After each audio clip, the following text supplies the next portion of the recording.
Une petite transition qui est intéressante, c'est qu'on voit en début d'interview que Adam Silver, donc le commissionnaire de la Ligue, nous dit vous ne parliez pas de tanking, vous parlez du load management. Je vous dis, c'était vraiment un gros problème le load management, mais du coup, le tanking, qu'est-ce que c'est? Je voulais aussi vous en parler parce que j'ai vu pas mal de réactions de personnes et j'ai vu encore une fois Adam Silver se prononcer sur la question et je voulais pouvoir discuter avec vous. Donc, globalement, le tanking, qu'est-ce que c'est? Je vous l'expliquais ici en début d'épisode que la draft en NBA et en NFL pareil, sauf qu'en NFL c'est vraiment très clair, c'est-à-dire que le dernier choisi en premier. Ici en NBA c'est un peu compliqué, vous avez un pourcentage de chance de choisir haut si vous terminez bas dans la ligue. Donc il y a un intérêt, il y a un moment où dans votre saison, malheureusement, si votre équipe n'est pas prête à jouer les playoffs, n'a pas le niveau pour jouer les playoffs, si votre équipe est juste pas assez bonne et que justement vous avez besoin de plus de talent, il y a un choix à faire à un moment. Et le choix, c'est de se dire, soit on joue à fond et on perd la tête haute, c'est-à-dire qu'on arrive aux portes des playoffs et on se dit qu'on construit sur cette base pour l'année prochaine, ou soit il y a le côté un peu plus filou de se dire, on va peut-être pas trop laisser nos meilleurs joueurs jouer en fin de match, on va peut-être essayer de perdre pas trop mal de matchs, comme ça, l'année prochaine, on va pique assez haut. Parce que je vous disais, les pics de draft ont une importance colossale en NFL, mais l'importance est moindre pour moi en NBA, mais elle est quand même vraiment énorme. Donc, il y a des équipes qui vont se dire, bon, on va plus gagner trop de matchs, on va vraiment aligner une... Enfin, il faut pas être trop flag non plus, sinon la ligue peut vous coller une amende. Mais en général, ce qu'on fait, c'est quelque chose qui est très frustrant. Il y a des joueurs, d'ailleurs, des fois, qui devenaient complètement dingues, parce ils sont en feu, ils sont en train de faire une bonne performance, et il y a un petit ordre d'au-dessus qui arrive, et on dit aux joueurs, ouais, bon, ton quatrième carton, tu vas aller voir sur le banc ce qui se passe, parce qu'on peut pas te laisser, on peut pas gagner, en fait. On arrive vraiment à cette culture de la lose, où on veut perdre le match, pour qu'en fin de saison, on ait un classement calamiteux, pour avoir plus de chances d'avoir un haut choix de draft, et amener justement un ou plusieurs jeunes talents pour venir renforcer l'équipe ou utiliser ce choix de draft, comme j'en ai déjà parlé, ce choix de draft pour trader. C'est-à-dire, je te donne ce joueur-là plus mon premier tour, la valeur d'un first pick, je pense que vous imaginez, on peut faire bouger pas mal de choses. Donc il y a cette... ça existe, quoi qu'on en parle, ça existe dans la NFL. Je pense que c'est moins représenté dans la NFL. Enfin, j'en entends beaucoup moins parler en NFL, mais j'en entends énormément parler en NBA. Vous pouvez regarder, en général, il y a un moment de la saison où ça en parle. Vous pouvez regarder pas mal de talk shows, vous pouvez regarder pas mal de personnes, des personnes influentes dans la ligue. Je pense notamment à Chuck Charles Barkley, à Sir Charles Barkley, qui lui disait qu'il voudrait en gros pénaliser les franchises où il disait bah si ton équipe tank, si on a assez d'éléments pour savoir qu'elle tank, les prix des billets doivent être plafonnés à 50 $ ou quelque chose, une idée un peu loufoque mais assez amusante pour dire justement parce que c'est vrai que c'est quelque chose qui dérange. Quand vous arrivez, on va dire, aux trois quarts de la saison, mais même parfois avant, où vous avez des équipes qui n'essayent plus de gagner, qui pire, font en sorte de retirer leurs bons joueurs en fin de match pour être quasi certain de perdre, bah, ça devient très compliqué ça devient très très compliqué à regarder. Imaginez-vous les personnes qui ont un abonnement annuel pour aller voir l'équipe. À chaque fois, vous allez le voir, vous dire, oh tiens, aujourd'hui, notre poste 2 est vraiment super chaud, il fait un super match. Et puis, tiens, je l'ai pas vu du quatrième carton, on est en train de se faire botter le cul alors qu'on menait de 15 pas. Et malheureusement, c'est la réalité de certaines franchises. J'essaye de. Évidemment, le but est de vous faire marrer ici, mais c'est exactement ça. Il y a des mecs qui montent sur le terrain pour perdre. Donc c'est quelque chose qui fait évidemment énormément de remous dans la ligue. Et d'ailleurs, dans l'interview présente, je vous montrais qu'Adam Silver disait vous étiez tous en train de me prendre la tête, en parlant des journalistes et des personnes influentes dans la ligue, qui disaient vous étiez tous en train de me prendre la tête avec le load management, et plus personne ne parlait de tanking. Donc maintenant que j'ai mis la règle des 65, il n'y a plus de load management, enfin, plus autant qu'avant, c'est plus influent en tout cas. Donc maintenant, je reste à faire en sorte que vous ne parliez plus de tanking. Sauf que c'est pas exactement vrai. On parle toujours de tanking chaque année en NBA. Je peux vous dire, j'ai encore suivi beaucoup la ligue cette année et on entend parler de tanking. Et on sait, d'ailleurs, sur les horaires restants de certaines équipes qui se battent pour le seeding, donc pour la place à laquelle ils vont terminer en la saison régulière, on calcule déjà comment dire, la difficulté de l'horaire restant en fonction des équipes qui vous restent à jouer. Donc ça, on le fait toujours. Mais il y a carrément une catégorie tankers, quoi. Les équipes, on est quasi sûr que le match est gagné parce que même s'ils jouent mieux que vous, même si votre équipe de base, votre 5 majeur les prennent un peu de haut parce qu'ils disent bon, ils sont nuls, on peut jouer comme on veut, on va quand même gagner. Mais même si vous arrivez avec cette mentalité-là et que l'équipe d'en face parvient à vous battre, il y a de fortes chances qu'à un moment on retire le joueur qui vous fait mal, voire les joueurs qui vous font mal, pour vous laisser tranquillement revenir dans le match et vous laisser tranquillement gagner le match. Donc il y a vraiment. Ça, le problème, c'est ça, c'est quoi? Pour les personnes qui aiment la compétition, qui aiment en gros la réelle compétition, c'est ça qui est intéressant, c'est de savoir qui va être le meilleur sur le match donné.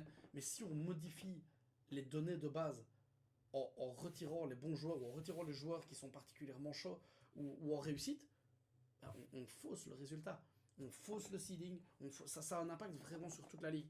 Donc, qu'est-ce qu'on pourrait bien faire? Encore une fois, c'est ça que je vous demandais parce que moi, j'ai pas vraiment développé d'idées en me disant tiens comment on pourrait faire parce que ça c'est quelque chose autant le load management ça m'a un petit peu dérangé mais pas autant que la majorité des gens. Par contre le tanking ça me dérange vraiment. C'est quelque chose que j'apprécie vraiment pas. Je comprends encore une fois que les franchises le fassent. Je comprends l'intérêt euh, de se retrouver devant le front office et dire bon on est nul, on va rien faire cette année. Donc au lieu de terminer 11e et de même pas jouer un match de play-in, ou alors terminer 10e et se faire sortir en play-in au premier match, est-ce qu'on n'essayerait pas d'être 14e, voire 15e si on a la chance? Je comprends la logique de dire bon si on fait ça on pourra récupérer les hauts pics et on pourra avoir du 109 et avoir des joueurs qui vont avoir un impact majeur pour la suite de la franchise, mais pour les pour la compétition, pour les joueurs, pour la ligue, pour les fans, c'est juste une catastrophe. Ce n'est pas une catastrophe quasi uniquement pour les équipes qui vont choper à haut choix. Ce n'est quasi que ça. Alors évidemment, le but est d'équilibrer la ligue. Si on donne le premier choix aux champions en titre, vous doutez bien que c'est difficile d'équilibrer les débats. C'est évidemment préférable que les équipes les plus médiocres et les plus mauvaises récupèrent le plus haut talent. On ne peut plus d'accord avec ça, ça a totalement du sens. Mais s'il y a des équipes qui finissent par être motivées par le fait de perdre et qui cherchent à perdre à tout prix, ben ça nous fout un petit peu en l'air. Globalement, ça nous fout un petit peu en l'air, ça fausse un peu la fin de saison. Je vous dis maintenant, j'ai encore regardé, pour ne pas les citer, vous savez, j'en parle beaucoup et je vais en parler beaucoup parce que c'est mon équipe favorite et que malheureusement je n'ai pas le temps de couvrir toutes les équipes de la ligue. Je pense que d'ailleurs personne à ce temps-là, même les pros qui ne font que ça de leur journée ne peuvent pas suivre toutes les équipes. Moi j'ai un penchant pour les Lakers, ils m'ont fait accrocher, ils m'ont fait adorer la ligue. Je voyais encore je voyais encore l'horaire restant, les matchs restants, et je vous dis, j'ai vraiment vu je ne sais pas si c'est sur Fox ou sur ESPN pour ne pas les citer, je voyais vraiment, ils avaient fait un tableau en disant, bon, les équipes qui restent à jouer ou les matchs, on pense qu'ils vont être un peu disputés, et ceux qui tankent, on s'en fout, on sait que même s'ils sont un peu chauds, ils vont quand même sortir leurs bons joueurs pour nous laisser gagner, parce que tout ce qu'ils veulent, c'est être le plus proche de la dernière place pour récupérer au choix de draft. Donc ça, c'est un petit peu beaucoup pénible, si vous voulez mon opinion, moi, ça me déplaît fortement. Mais j'avais pris un petit article ici d'Eurosport pour dire, pour vous donner un petit support et sur lequel vous voulez consulter. J'essaie toujours de vous mettre des petits articles en fond, des sources, pour que vous voyez un peu moins ce qui m'intéresse. Certains, j'ai la chance de les avoir lus avant et de les connaître. Certains, je les découvre avec vous. Je trouve ça un peu sympa. Je préfère aussi mettre pas mal de vidéos, mais je me rends compte qu'il y a pas mal de fois où je me fais flaguer, où YouTube me dit non. Donc j'essaye vraiment euh, d'avoir un support chouette et parfois les articles je trouve ça cool et comme je le dis souvent j'aspire à devenir bon et je pense que je serai devenu bon quand je pourrai connaître la limite exacte en ce que je peux montrer en contenu avec, avec les articles, essayer de faire un peu un mix des deux pour que ce soit aussi vivant que possible et si un jour j'ai la chance de créer la communauté que je convoite tellement pour en discuter directement avec moi pardon, et ça serait magnifique d'avoir une communauté pour en discuter avec moi et avoir vos réactions en direct, comme ça pourrait enrichir le débat. Vous allez peut-être me faire penser à des choses auxquelles je n'avais pas pensé, j'en suis même certain. Et ça, ce serait vraiment magnifique. Donc, ici, l'article me semblait intéressant, c'est globalement pour les personnes qui ne suivent pas la ligue et qui ne savent pas trop de quoi on parle, qui n'ont pas l'habitude de voir ces termes. J'ai essayé de vous le présenter un peu, mais cet article est assez intéressant. Et on voit ici Cooper Flag, évidemment, qui était le premier choix de l'année dernière à Dallas. Et voilà, la question qui se pose, c'est ce que je vous disais. Le tanking peut-il être éradiqué? Est-ce qu'il y a une possibilité? Est-ce qu'on peut faire quelque chose pour que les équipes essayent? Et que les plus nuls soient vraiment les plus nuls? Sans manipulation de roster, sans manipulation de joueurs soi-disant blessés ou de joueurs qu'on doit retirer en fin de match pour ne pas gagner. Je pense que j'ai vu un témoignage de Jeremy Lin récemment qui disait il était au Nets à l'époque. Il ne le dit pas ouvertement, mais moi je sais que le match duquel il parle, il était au Nets et il était en train de faire un super match, ils étaient en train de déglaguer l'autre équipe. À un moment, globalement, on a dit à son coach principal ok, c'est un shutdown, c'est au revoir. Il va venir s'asseoir et c'est terminé. Et le joueur lui-même expliquait mais moi je comprends pas, je suis là. Je veux dire, je suis un compétiteur, je suis là sur le parquet, j'ai envie d'être meilleur que l'équipe en face, j'ai envie d'être meilleur que mon vis-à-vis, et on m'enlève cette chance. Et moi je suis vraiment pas fan d'entendre ça, évidemment. c'est la compétition ultime en termes de basket pour moi, la NBA. Et je veux pouvoir voir les joueurs se la donner vraiment. Je veux qu'ils puissent donner un maximum. Toi, t'es à 100%, moi je suis à 100% et on se la donne. Et on voit qui est le meilleur. C'est ça qui est intéressant. C'est ça qui crée les plus belles actions. C'est ça qui crée les plus belles rivalités. C'est ça qui crée cette tension. Des matchs à haut enjeu qui font qui moi me font énormément plaisir, qui m'ont rendu complètement fou de cette ligue. Alors quand j'entends ça et que je vois ça, que je le vois moi-même aussi, où je vois un peu des équipes où bah, c'est même pas qu'on n'essaye pas, c'est qu'on essaye de perdre. On est carrément à l'inverse.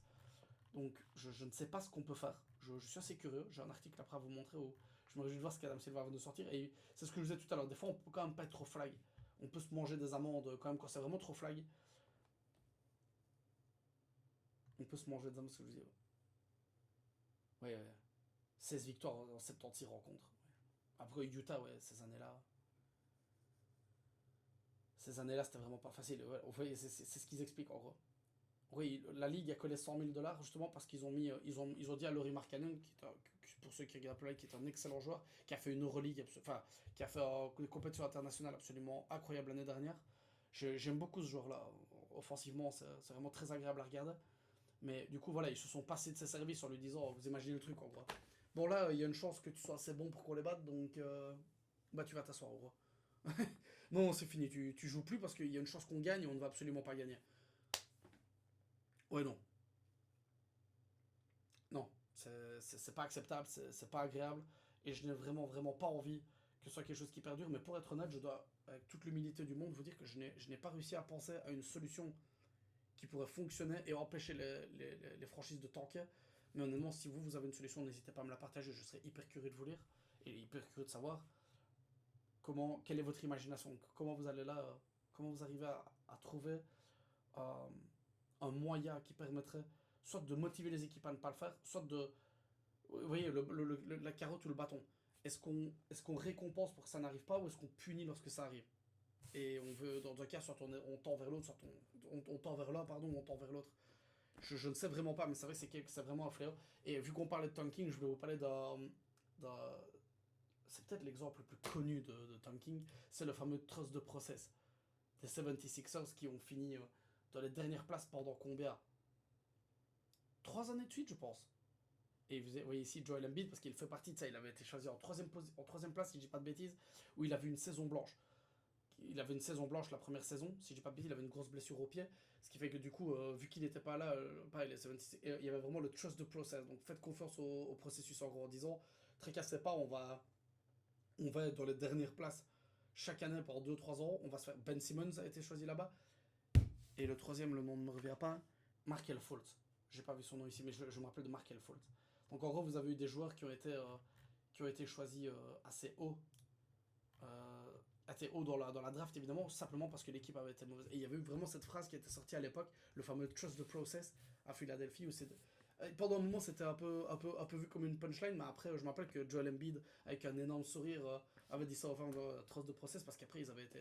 Forcément, quand vous aviez Ben Simmons, au moment où il était vraiment en confiance et il jouait à bon basket avec Joel Embiid, ben, ils avaient construit une belle équipe qui pouvait jouer la gagne sur base de résultats catastrophiques les années précédentes. Oui, donc c'est un peu le modèle de réussite dans ce cas-ci, c'est de vous dire, bah, pourquoi d'autres franchises ne le feraient pas alors? Si eux ont fait ça et ont réussi à avoir des joueurs qui ont changé la trajectoire de leur franchise, pourquoi s'empêcher de le faire si ça peut marcher comme ça? Ça, c'est vraiment le côté. C'est le côté un peu vicieux, vous voyez? C'est le côté un peu vicieux du truc, c'est de se dire, bah attendez, il y en a qui ont réussi à le faire, donc pourquoi m'empêcherais-je de le faire? Bon, ça va, j'en avais déjà parlé, ça, pour ceux qui ont regardé mon contenu sur la NFL. Pendant l'année, il y a une scouting team qui s'occupe de la ligue, et il y a aussi une scouting team qui s'occupe de tout ce qui est basketball universitaire. On voit les gros prospects, on voit les joueurs, on se demande où ils vont aller, et il y a des cuvées, on va appeler ça comme ça, il y a des cuvées qui sont meilleures que d'autres. Je pense qu'on peut le dire objectivement, il y a des joueurs qui sont fortement attendus, on dit oh là là, dans les 3 premiers pics, il y a 3 joueurs qui peuvent changer une génération, et ça motive grandement les équipes à tanker justement, à dire oh là là, celui-là, on peut l'avoir au poste, c'est un poste duquel on aurait besoin, on peut l'avoir en troisième position. Donc vous voyez, c'est ça le problème, c'est un peu l'appât du gars, c'est de se dire, si je fais tout ce que je peux pour ne pas l'être, pour ne pas être bon et être mauvais, j'augmente mon pourcentage d'avoir une place assez haute à la draft, et ça peut changer la trajectoire d'une franchise. Donc je suis Ça me faisait marrer de vous montrer Joel Embiid comme ça et le fameux Trust the Process parce que c'était vraiment un fléau à la ligue et personne n'a rien pu faire vraiment à ce sujet-là, on va pas se mentir. Personne n'a rien pu faire pour les contrer parce qu'ils ont quand même créé une équipe sur base de très mauvais résultats. Et ensuite, ils se sont quand même fait une très belle équipe qui a pu jouer le haut de tableau sur base, globalement, je vous dis, de ce qu'ils ont créé à la draft et de ce qu'ils avaient fait dans les années précédentes. Donc, allez, ça c'était une petite anecdote que je voulais regarder. Si ça vous intéresse de regarder ça, il y a quelques anecdotes assez marrantes à ce niveau-là. Je vous dis notamment la fameuse vidéo de Joel Embiid qui a un énorme sourire et qui regarde en gros le public et qui dit Trust the Process. Un autre article de nos copains chez Trash Talk, c'est Adam Silver qui va sur le talking et qui dit nous allons régler ce problème, point final. Bah, super, je me réjouis. J'ai tendance à vous dire, je me réjouis. Je me réjouis vraiment. Ouais, c'est une décision qui doit être prise avec les propriétaires. Voilà, ça c'est ce que je veux dire. Répercussions, on prend au sérieux. Je veux le dire directement à nos fans, je vais l'arrêter. Oui, bon. J'aime bien le fait qu'il soit si sûr de lui quand il le dit, mais si c'était si simple, est-ce que ce ne serait pas un flot qui serait déjà complètement éradiqué? Est-ce qu'on n'aurait pas trouvé une solution magique qui permettrait de ne pas laisser les franchises le faire, d'une manière ou d'une autre, ou de prendre vraiment des décisions, je ne sais pas. Je ne sais vraiment pas vous dire, prendre une décision qui permettrait de l'empêcher, je pense que c'est beaucoup plus compliqué que ça n'en a l'air. Et là, il a l'air très sûr de lui, le commissionnaire, il a l'air de nous dire, bon, je vais régler le problème, point final. Alors, quand, comment, bah, je me réjouis de voir et je me ferai plaisir en tout cas de couvrir ça, soit à vous, de vous faire part de ce que j'ai pu choper comme info à ce niveau-là. Mais c'est clair que moi, c'est quelque chose qui me dérange. Comme je vous l'ai dit, c'est vraiment quelque chose qui me dérange fort. Et j'aimerais vraiment qu'on trouve une solution, mais qui permettrait d'être intéressante. Parce il dit ça avec ce ton-là, 5 ou 10 minutes après avoir dit bon, la règle de 65 matchs, bah, ça fera des malheureux, tant pis. Et on a Kate Cunningham qui ne sera très certainement pas éligible sur base de cette règle. Alors, si c'est pour nous faire une règle qui va rendre le truc peut-être plus injuste, je suis pas enfin, je ne suis pas certain encore une fois. Je ne veux pas critiquer le fait de prendre des décisions parce que l'immobilisme ne nous permettra pas de changer ça, mais je suis curieux de savoir comment on va pouvoir mettre ça en place. Et je m'en remets à vous si vous avez une idée. Franchement, partagez-la moi parce que je tourne en rond. Ça fait des années que j'y pense et je me dis. J'en sais rien. Donc on voit en tout cas que ça tracasse toujours le commissionneur, il me semble là. Parce que j'ai encore vu des matchs cette année où c'est vraiment flagrant. On a des gars qui veulent se dire. D'ailleurs, j'ai vu très rapidement aussi. Cet article-là, je le découvrais, vous, je ne l'ai pas vu. Donc, vous voyez, voilà. Donc, en gros,